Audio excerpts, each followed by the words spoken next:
ನಮಸ್ತೆ ಸ್ನೇಹಿತರೆ, welcome to Revathi smart class. ಈ ಒಂದು ವಿಡಿಯೋದಲ್ಲಿ ನಾನು ಕೀಬೋರ್ಡ್ನ ಕೀಸ್ಗಳು ಯಾವ ರೀತಿ ಯೂಸ್ ಆಗುತ್ತೆ ಅನ್ನೋದನ್ನು ಪ್ರಾಕ್ಟಿಕಲ್ ಕ್ಲಾಸ್ನಲ್ಲಿ ತೋರಿಸ್ಕೊಡ್ತಾ ಇದ್ದೇನೆ. ವಿಡಿಯೋನ ಎಲ್ಲೂ ಸಹ ಸ್ಕಿಪ್ ಮಾಡದೆ ಸಂಪೂರ್ಣವಾಗಿ ವಾಚ್ ಮಾಡಿ. ಫಸ್ಟ್ ಒನ್ ಬಂದುಬಿಟ್ಟು ಎಸ್ಕೇಪ್ ಕೀ.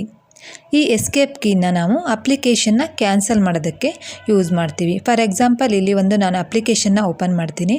ಈ ಅಪ್ಲಿಕೇಶನ್ನಿಂದ ನನಗೆ ಎಕ್ಸಿಟ್ ಆಗಬೇಕು, ಎಸ್ಕೇಪ್ ಆಗಬೇಕು ಅಂದರೆ ಎಸ್ಕೇಪ್ ಕೀನ ಪ್ರೆಸ್ ಮಾಡಿದರೆ ಈ ಅಪ್ಲಿಕೇಶನ್ ಕ್ಲೋಸ್ ಆಯಿತು.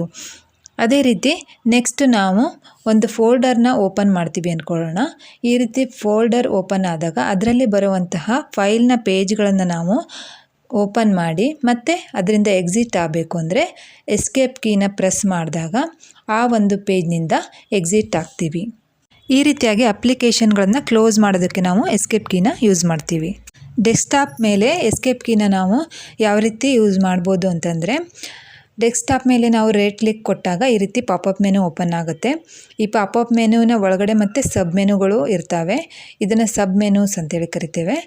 ಈ ರೀತಿ ಒಂದು ಸಬ್ ಮೆನು ಮತ್ತು ಪಾಪಪ್ ಮೆನುವನ್ನು ನಾವು ಎಸ್ಕೇಪ್ ಮಾಡಬೇಕು ಅಂದರೆ ಎಸ್ಕೇಪ್ ಕೀನ ಪ್ರೆಸ್ ಮಾಡಿದಾಗ ನಾವು ಈ ಒಂದು ಪಾಪಪ್ ಮೆನುವಿನಿಂದ ಎಸ್ಕೇಪ್ ಆಗ್ಬೋದು.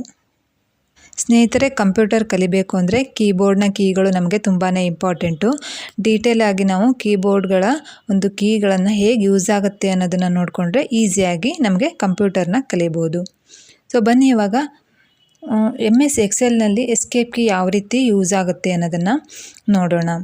ಎಕ್ಸೆಲ್ನಲ್ಲಿ ರಾ ಮತ್ತು ಕಾಲಮ್ಗಳು ನಮಗೆ ಸಿಗ್ತವೆ. ರಾನಲ್ಲಿ ಟೈಪ್ ಮಾಡುವಾಗ ಈ ರೀತಿ ಆ್ಯಕ್ಟಿವ್ ಸೆಲ್ನಲ್ಲಿ ಟೈಪ್ ಮಾಡುವಂಥ ಒಂದು ಅಕ್ಷರಗಳು ಎರೇಸ್ ಆಗಬೇಕು ಅಂದರೆ ನಾವು ಎಸ್ಕೇಪ್ ಕೀನ ಪ್ರೆಸ್ ಮಾಡಿದರೆ ಎರೇಸ್ ಆಗುತ್ತೆ. ನೆಕ್ಸ್ಟ್ ಒನ್ ಟ್ಯಾಬ್ ಕೀನ ನಾವು ಈಕ್ವಲ್ ಸ್ಪೇಸ್ ಮತ್ತು ಲಾಂಗ್ ಸ್ಪೇಸ್ ಕೊಡೋದಕ್ಕೆ ನಾವು ಇದನ್ನು ಟ್ಯಾಬ್ ಕೀನ ಯೂಸ್ ಮಾಡ್ತೇವೆ. ಫಾರ್ ಎಕ್ಸಾಂಪಲ್ಲು ನಾವು MS ವರ್ಡ್ನಲ್ಲಿ ಟೈಪಿಂಗನ್ನು ಮಾಡುವಾಗ ನಮಗೆ ಲಾಂಗ್ ಸ್ಪೇಸು ಬೇಕಾಗುತ್ತೆ ಅಂದಾಗ, ಸೊ ವರ್ಡಿಂದ ವರ್ಡ್ಗೆ ನಮಗೆ ಲಾಂಗ್ ಸ್ಪೇಸ್ ಮತ್ತು ಈಕ್ವಲ್ ಸ್ಪೇಸ್ ಬೇಕಾದಾಗ ಈ ಒಂದು ಟ್ಯಾಬ್ ಕೀನ ನಾವು ಯೂಸ್ ಮಾಡಿಕೊಂಡು ಈಸಿಯಾಗಿ ಸ್ಪೇಸನ್ನು ಕೊಡ್ಬೋದು. ಇದರಿಂದ ನಮಗೆ ಟೈಮ್ ಕೂಡ ಸೇವ್ ಆಗುತ್ತೆ. ಸ್ಪೇಸ್ ಬಾರ್ನ ಪ್ರೆಸ್ ಮಾಡಿದರೆ ಟೈಮು ವೇಸ್ಟ್ ಆಗುತ್ತೆ. ಸೊ ಟ್ಯಾಬ್ ಕೀನ ಪ್ರೆಸ್ ಮಾಡಿದರೆ ಟೈಮ್ ಸೇವ್ ಆಗುತ್ತೆ. ಈ ರೀತಿ ಸ್ಪೇಸ್ಗೋಸ್ಕರ ನಾವೇನು ಮಾಡ್ತೀವಿ, ಟ್ಯಾಬ್ ಕೀನ ಯೂಸ್ ಮಾಡ್ತೀವಿ. ನೆಕ್ಸ್ಟ್ ಒನ್ ಬಂದುಬಿಟ್ಟು ಕ್ಯಾಪ್ಸ್ ಲಾಕ್ ಕೀ. ಕೀಬೋರ್ಡಲ್ಲಿ ನಮಗೆ ಸಾಮಾನ್ಯವಾಗಿ 3 ಲಾಕ್ ಕೀಗಳು ಸಿಗ್ತವೆ. ಯಾವುದು ಅಂದರೆ ಕ್ಯಾಪ್ಸ್ ಲಾಕ್ ಕೀ ಮತ್ತು ನಮ್ ಲಾಕ್ ಕೀ ಹಾಗೆ ಸ್ಕ್ರೋಲ್ ಲಾಕ್ ಕೀ. ಇವು 3 ಲಾಕ್ ಕೀಗಳನ್ನು ನಾವು ಆನ್ ಮಾಡಿಕೊಂಡಾಗ ಮಾತ್ರ ಆ ಒಂದು ಫಂಕ್ಷನ್ಗಳು ವರ್ಕ್ ಆಗುತ್ತೆ. ಎಕ್ಸಾಂಪಲ್ಲು ನಾವು ಕ್ಯಾಪಿಟಲ್ ಲೆಟ್ರ್ಗಳು ಟೈಪ್ ಆಗಬೇಕು ಅಂದರೆ ಕ್ಯಾಪ್ಸ್ ಲಾಕ್ ಆನ್ ಮಾಡ್ಕೊಂಡಿರಬೇಕು. ಅದೇ ಥರ ನಂಬರ್ಸ್ಗಳು ಟೈಪ್ ಆಗಬೇಕು ಅಂದರೆ ನ್ಯೂಮರಿಕ್ ಕೀಪ್ಯಾಡ್ ಓಪನ್ ಆಗಬೇಕು ಅಂದರೆ ನಮ್ ಲಾಕ್ ಕೀ ಆನ್ ಮಾಡ್ಕೊಂಡಿರಬೇಕು. ಹಾಗೆ ಕನ್ನಡ ಟೈಪಿಂಗ್ ಆಗಬೇಕು ಅಂದರೆ ಸ್ಕ್ರೋಲ್ ಲಾಕ್ ಕೀ ಆನ್ ಮಾಡ್ಕೊಂಡಿರಬೇಕು. ಅದೇ ಥರ ನಾವು ಫಸ್ಟ್ ಈಗ ಕ್ಯಾಪ್ಸ್ ಲಾಕ್ ಕೀನ ಯಾವ ರೀತಿ ಯೂಸ್ ಮಾಡ್ಬೋದು ಅನ್ನೋದನ್ನು ಇವಾಗ ನಾವು ನೋಡೋಣ.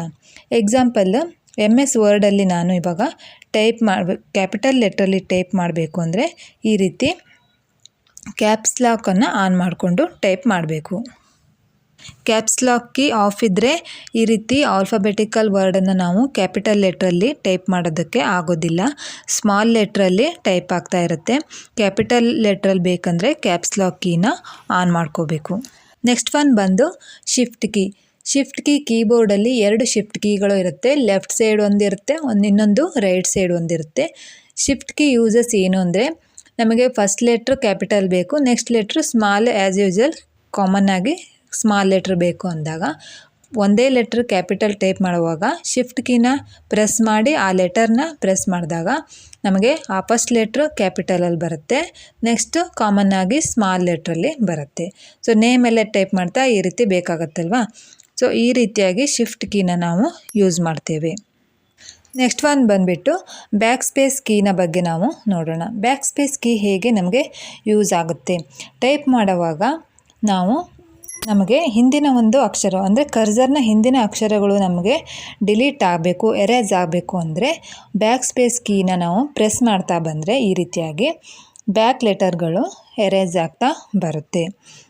ಅದೇ ರೀತಿಯಾಗಿ ಕರ್ಸರ್ನ ಫ್ರಂಟ್ ಲೆಟರ್ಗಳು ಡಿಲೀಟ್ ಆಗಬೇಕು ಅಂದರೆ ನಾವು ಡಿಲೀಟ್ ಕೀನ ಯೂಸ್ ಮಾಡಬೇಕು. ನಾವು ಕರ್ಸರ್ನ ಎಲ್ಲಿ ಕ್ಲಿಕ್ ಮಾಡಿರ್ತೀವಿ ಆ ಕರ್ಸರ್ನ ಫ್ರಂಟಲ್ಲಿರೋ ಒಂದು ಲೆಟರ್ಸ್ಗಳು ನಮಗೆ ಡಿಲೀಟ್ ಆಗಬೇಕು ಅಂದರೆ ಡಿಲೀಟ್ ಕೀನ ಪ್ರೆಸ್ ಮಾಡಿದರೆ ಕರ್ಸರ್ನ ಫ್ರಂಟಲ್ಲಿರುವಂಥ ಒಂದು ಲೆಟರ್ಗಳು ಡಿಲೀಟ್ ಆಗ್ತಾ ಹೋಗುತ್ತೆ. ನೆಕ್ಸ್ಟ್ ಒಂದು ಎಂಟರ್ ಕೀ ಯಾವ ರೀತಿ ನಮಗೆ ಯೂಸ್ ಆಗುತ್ತೆ. ಇವಾಗ ಏನಾದರೂ ಒಂದು ಟೈಪ್ ಮಾಡ್ತೀವಲ್ವ,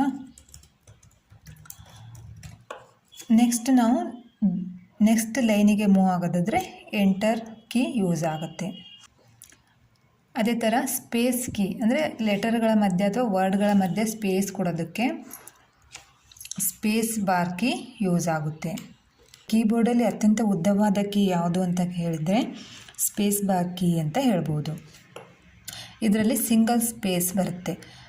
ಆದರೆ ನಮಗೆ ಫುಲ್ ಲಾಂಗ್ ಸ್ಪೇಸ್ ಬೇಕಾದಾಗ ಏನು ಮಾಡಬೇಕು, ಟ್ಯಾಬ್ ಕೀನ ಪ್ರೆಸ್ ಮಾಡಿದರೆ ಫುಲ್ ಲಾಂಗ್ ಸ್ಪೇಸ್ ಅಂದರೆ 5 ಸ್ಪೇಸ್ಗಳು ಸೇರುತ್ತೆ. ನಾವು ಸಿಂಗಲ್ ಸ್ಪೇಸ್ ಬೇಕಾದಾಗ ಸ್ಪೇಸ್ ಬಾರ್ ಕೀ, 5 ಸ್ಪೇಸ್ಗಳು ಬೇಕಾದಾಗ ಟ್ಯಾಬ್ ಕೀನ ಯೂಸ್ ಮಾಡ್ತೀವಿ.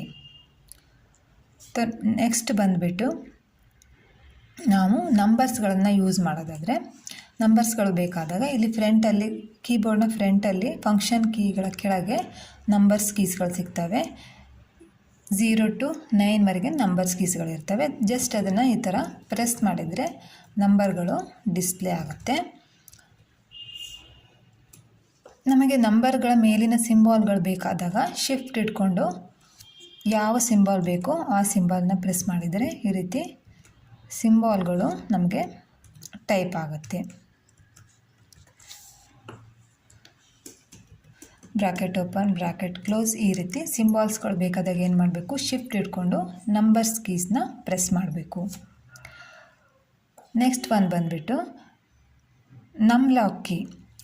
ನಮ್ಲಾಕ್ ಅಂದರೆ ಈ ಕಡೆ ನಮಗೆ ಕೀಬೋರ್ಡ್ನ ರೈಟ್ ಸೈಡಲ್ಲಿ ರೈಟ್ ಕಾರ್ನರಲ್ಲಿ ಏನು ಬರುತ್ತೆ, ನ್ಯೂಮರಿಕ್ ಕೀಪ್ಯಾಡ್ ಅಂತ ಇರುತ್ತೆ. ಆ ನ್ಯೂಮರಿಕ್ ಕೀಪ್ಯಾಡ್ ವರ್ಕ್ ಆಗಬೇಕು ಅಂದರೆ ನಮ್ಲಾಕ್ ಕೀನ ನಾವು ಆನ್ ಮಾಡ್ಕೋಬೇಕು. ನಮ್ಲಾಕ್ ಕೀ ಆನ್ ಮಾಡಿಕೊಂಡ್ರೆ ನ್ಯೂಮರಿಕ್ ಕೀಪ್ಯಾಡ್ ನಮಗೆ ಲಾಕು ಓಪನ್ ಆಗುತ್ತೆ. ಆವಾಗ ನ್ಯೂಮರಿಕ್ ಕೀಪ್ಯಾಡ್ಗಳನ್ನು ಬಳಸ್ಬೋದು. ಇಲ್ಲಾಂದರೆ ನ್ಯೂಮರಿಕ್ ಕೀಪ್ಯಾಡ್ ವರ್ಕ್ ಆಗೋದಿಲ್ಲ. ಸೊ ಅಲ್ಲೂ ಸಹ ನಾವು ನಂಬರ್ಗಳನ್ನು ಟೈಪ್ ಮಾಡೋದಕ್ಕೆ, ಕ್ಯಾಲ್ಕುಲೇಷನ್ ಮಾಡೋದಕ್ಕೆ ಯೂಸ್ ಮಾಡ್ಕೋಬೋದು. ಸೊ ಈ ಕಡೆ ಆ್ಯರೋ ಕೀಸ್ಗಳು ಸಿಗ್ತವೆ. ಆ್ಯರೋ ಕೀಸ್ಗಳಂದರೆ ಇದು ಕರ್ಸರ್ ಕಂಟ್ರೋಲ್ ಕೀಸ್ ಅಂತೇಳಿ ಕರಿತೀವಿ.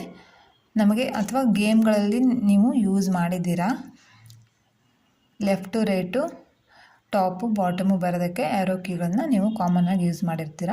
ಇಲ್ಲಿ ನಾವು MS ವರ್ಡಲ್ಲಿ ಅಥವಾ ಟೈಪಿಂಗ್ ಮಾಡಬೇಕಾದ್ರೆ ಹೇಗೆ ಯೂಸ್ ಆಗುತ್ತೆ, ಕರ್ಸರ್ನ ಮೂವ್ ಮಾಡೋದಕ್ಕೆ.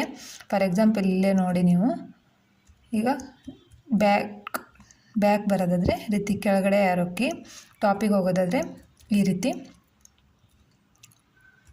ಟಾಪ್ ಆ್ಯಂಡ್ ಬಾಟಮು, ಅದೇ ರೀತಿ ಲೆಫ್ಟು ರೈಟು, ಈ ರೀತಿ ಕರ್ಸರ್ನ ಮೂವ್ ಮಾಡೋದಕ್ಕೆ ಈ ಒಂದು ಆ್ಯರೋ ಕೀಗಳು ಯೂಸ್ ಆಗ್ತವೆ. ನೆಕ್ಸ್ಟ್ ನಿಮಗೆ ರೈಟ್ ಸೈಡಲ್ಲಿ ಪ್ರಿಂಟ್ ಸ್ಕ್ರೀನ್ ಅಂತ ಒಂದು ಕೀ ಬರುತ್ತೆ. ಇದನ್ನು ಸ್ಕ್ರೀನ್ನ ನಾವು ಪ್ರಿಂಟ್ ತೊಗೋಬೇಕು ಅಂದರೆ ಇವಾಗ ಹೇಳೋದಾದರೆ ಸ್ಕ್ರೀನ್ಶಾಟ್ ತೊಗೊಳ್ಳೋದು ಅಂತ ಹೇಳ್ತೀವಲ್ವ ಫೋನಲ್ಲಿ, ಅದೇ ರೀತಿ ಸಿಸ್ಟಮಲ್ಲೂ ಸಹ ನಾವು ಸ್ಕ್ರೀನ್ಶಾಟ್ನ ತಗೊಂಡು ಆಟೋಮೆಟಿಕ್ಕಾಗಿ ಪ್ರಿಂಟನ್ನು ತೊಗೋಬೋದು. ಸೊ ನಾವು ವಿಂಡೋಸ್ ಬಟನ್ ಮತ್ತು ಪ್ರಿಂಟ್ ಸ್ಕ್ರೀನನ್ನು ಒಟ್ಟಿಗೆ ಒತ್ತಿದಾಗ ಈ ರೀತಿ ಸ್ಕ್ರೀನ್ಶಾಟ್ ಬರುತ್ತೆ. ಅದು ಪ್ರಿಂಟನ್ನು ನಾವು ತೊಗೋಬೋದು. ಸೊ ಇಷ್ಟು ಮೇಯ್ನು ಕೀಗಳು ಕೀಬೋರ್ಡಲ್ಲಿ ನಮಗೆ ಯೂಸ್ ಆಗುತ್ತೆ. ಇದು ಜಸ್ಟ್ ಏನಂದರೆ ನಾನು ಇದನ್ನು ಇಂಟ್ರೊಡ್ಯೂಸ್ ಮಾಡಿದ್ದೀನಿ. ನೆಕ್ಸ್ಟ್ ನೀವು ಕಲಿತಾ ಏನಾಗುತ್ತೆ, ಅಪ್ಲಿಕೇಶನ್ಗಳಲ್ಲಿ ಯಾವ್ಯಾವ ಕೀಗಳು ಹೇಗೆ ಯೂಸ್ ಆಗುತ್ತೆ ಅನ್ನೋದು ನೆಕ್ಸ್ಟು ನಿಮಗೆ ಎಲ್ಲ ಗೊತ್ತಾಗ್ತಾ ಹೋಗುತ್ತೆ. ವಿಡಿಯೋ ಇಷ್ಟ ಆಗಿದ್ರೆ ಲೈಕ್ ಮತ್ತು ಶೇರ್ ಮಾಡೋದನ್ನು ಮರಿಬೇಡಿ. ಧನ್ಯವಾದಗಳು.